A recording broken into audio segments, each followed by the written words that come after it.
જય શ્રી કૃષ્ણ। આજે આપણે બનાવશું મિન્ટ ટી ડ્રિંક। ફોદીનો છે, એક જોડી ફોદીનો લીધો છે ને ચૂંટી લીધો છે, આવી રીતના વીણી લેવાનો છે, સરખો જોઈને સારા ઝાંખા પાન ને બધા કાઢી લેવાના છે। સરસ તાજો ફોદીનો હોય એ જ વીણીને બનાવવાનો છે। ફોદીનાની પેસ્ટ કરી લેશું, મિક્સરમાં ક્રશ કરી લેશું। 500 ગ્રામ ખાંડ લીધી છે, એનો સુગર સિરપ બનાવી લેશું। ખાંડની ચાસણી,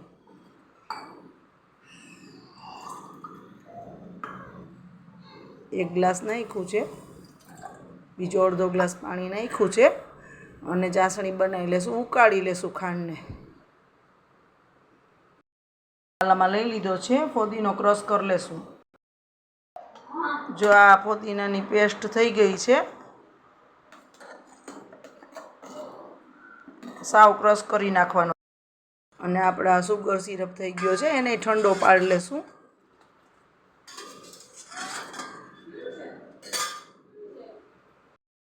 ને ઉકાળી લેવાની છે એકદમ, હજી સેજા છે એ ઓગળી જશે।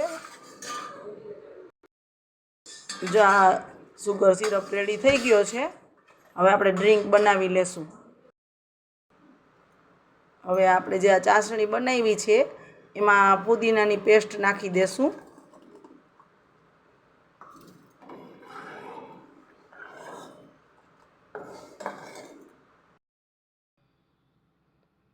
અડધી ચમચી નિમક નાખશું, હલાવી લેશું। હવે તો બનાવી લેશું ડ્રિંક। આપણે ડ્રિંક રેડી કરી લેશું। આપણે જેટલા સર્વિંગ કરવા હોય એમાં આપણે એક ભાગનું આપણું સિરપ લેવાનું છે ફુદીનાવાળું, એક ભાગનો બરફ લેવાનો છે અને 2 ભાગનું પાણી લેવાનું છે। આપણે સિરપ લઈ લેશું, એક લીંબુનો રસ છે, લીંબુનો રસ લઈ લેશું,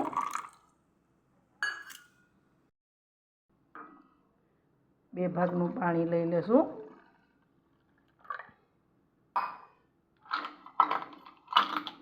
અને બરફના ક્યુબ નાખી દેશું,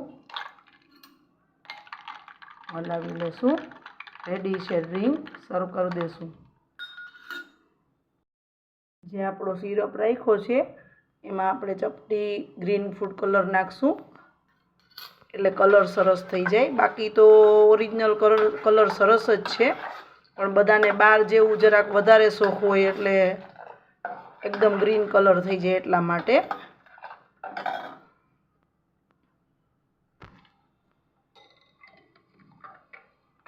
આપણું આ પણ ગ્રીન કલર વાળું જ આપણે બનાવી લીધું છે।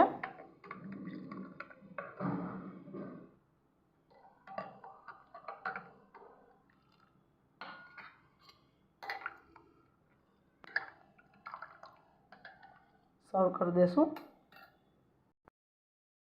તો તૈયાર છે આપણું મિન્ટ ટી ડ્રિંક,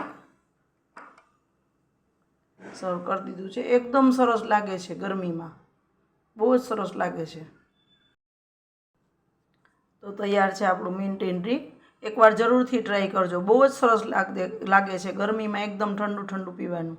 કલર તો આપણે બધાને ગમે છે, આ બનાવ્યું અને છોકરાઓ કે મમ્મી આ કલર વિના તો કોઈને ગમશે જ નહીં એટલે જ કલરનો યુઝ કર્યો, બાકી તો ઓરિજિનલ જ વધારે સરસ લાગે। આપણે ફૂડ કલર જેટલો ઓછો વાપરીએ એટલો સારું, એટલે એકદમ સરસ લાગશે। એકવાર જરૂરથી ટ્રાય કરજો। જો મારી રેસીપી તમને ગમતી હોય ને તો લાઈક, શેર અને સબસ્ક્રાઈબ કરજો। જય શ્રી કૃષ્ણ।